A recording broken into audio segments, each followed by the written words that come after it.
Module 2, Video 4. Good communication versus poor communication in a relationship. You know what? At its most basic, the difference between good and poor communication comes down to problem solving and intimacy. Think about this. Good communication clarifies problems and creates closeness between partners, while poor communication intensifies issues and creates distance between partners. Now, so in this video, what I want to do, and I know some of you have done these things, but what I am going to do is I'm going to break down what is the difference between good communication and poor communication. And many of you who are listening to this, especially when you're communicating with a man, especially when you're talking to him, you're thinking that you are exhibiting good communication skills, but you're not. And so I want to clarify this part of it first, because it is important to understand if you don't know that you're doing something that is not conducive to a positive environment, you're gonna keep doing it. And so what I want to do is give you on this particular one, I want to give you the ways that you know. Well, let's start with good communication.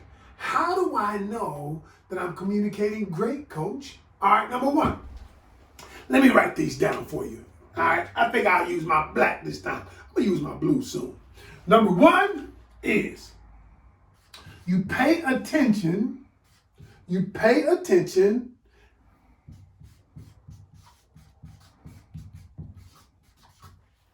to your partner's needs. Partner's needs.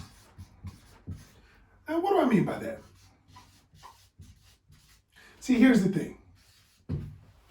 Many of us are in relationships. And in these relationships, every single person has a need, okay? And acknowledging that need that the person has will go miles in the communication process. It'll go miles in the relationship. But when you're not paying attention to their needs and you're not acknowledging their needs, because it could be pay attention to their needs and acknowledge their needs, all right? The second thing is listen to when he speaks. Y'all listen. All right. A lot of times and let's be honest, I've done it too. I've gotten better at communication. Matter of fact, I've gotten pretty damn good at it because I have been conscious about my communication. Now, what do I mean by listen to when he speaks? Most of us, when I was a poor communicator, my first thing was, I'm just waiting till your ass get through talking so I can speak. I'm good. Wait till you get through talking so I can defend myself. Wait till you get through talking so I can assuage you to my point of view. And what I tell people is, when a person, listen to me closely, when he believes that you are listening to what he's saying, he wants to reciprocate it. Now, a lot of us believe that the other party is not listening. Now, I know some of you will say, well, he's not listening, so why should I listen? Because what we want to do is create what we call the law of reciprocity. That which you give in earnest will be given back to you. That which you begin. So I always tell people, let's do it first. Let me listen first. Let me acknowledge you first. So the third thing in great communication is this. You validate your partner's thoughts and feelings. I'm all the way to the end. I'm going to get it all in. Because why is that important? Listen, y'all, when you're in a relationship and nobody acknowledges your feelings, and many of you might be in a relationship where he's not acknowledging your feelings. What you're going to learn in this program, I'm going to teach you how to get him to acknowledge your feelings by simply saying one sentence like this. I'll give you a little example. when you're communicating with your partner, and then I'm going to talk about it later, but one of the things you can say is, I want to acknowledge your feelings. I want to listen to what you have to say. It is important for me to understand what your thought process is and what you feel. By saying that one statement, the other person believes you have validated their thoughts. You've validated their feelings. Now the person wants to validate yours. You see, y'all, a lot of what I'm going to teach you is this. I'm not going to teach you to stand and fight and fight and fight. No, I'm going to teach you how to grow so the relationship grows. Does that make sense? The other way that you have good communication is, number 4, you ask questions. When you ask questions, the other person feels like you're interested in what they have to say. Whenever you ask questions, whenever you ask the person, well, tell me why you feel that way.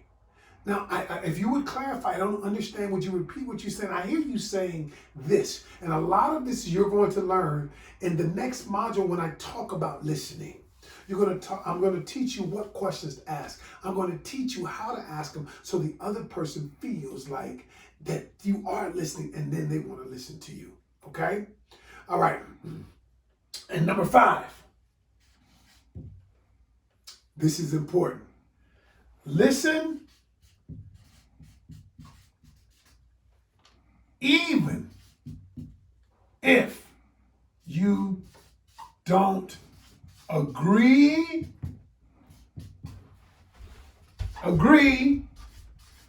with their perspective. Where should I put perspective? All right, let's put it right here. Perspective. Got it? Oh, that's an E, y'all. What happens when people don't agree with us? What do? What we do is when they don't agree with us, we tune them out. We dismiss them. And I'm going to tell you something. That's one of the biggest mistakes people make in communication. When you dismiss what somebody else has to say. Because once you dismiss a person, when you dismiss their opinion, you dismiss what they have to say, what you've done is you've created a wall. Now they never want to communicate with you again. And so what you don't realize in dismissing them is you have put up a wall so that your communication process will never be restored until you restore it. And the only way you restore someone, if you dismiss them, is you have to say something. You have to say this. You have to say, the truth is, in the past, I've dismissed what you've said. And I was wrong for that. I was wrong for doing that. And now I realize the error of my ways. And what I want to do is I want to show you that what you believe, your thoughts, your feelings, your opinions matter. So I'm here to listen. Wow. Then you restore the communication two-way street. But until then, if you've dismissed a person, no way. And last but not least, being a good communicator is somebody, when we're discussing, I don't raise my voice. There are times when something gets heated. There are times. I get that. There are times. But we cannot make it a practice to raise our voice in the process. Because if we make it a practice to raise our voice in the process, then the other person, because what I teach people is this, listen, there is energy. Energy is a powerful thing. Energies, we all admit energy. If you look at the human specimen under a microscope, we're all moving. Our cells are moving. Things are moving. We're actually, they call it vibrational frequency.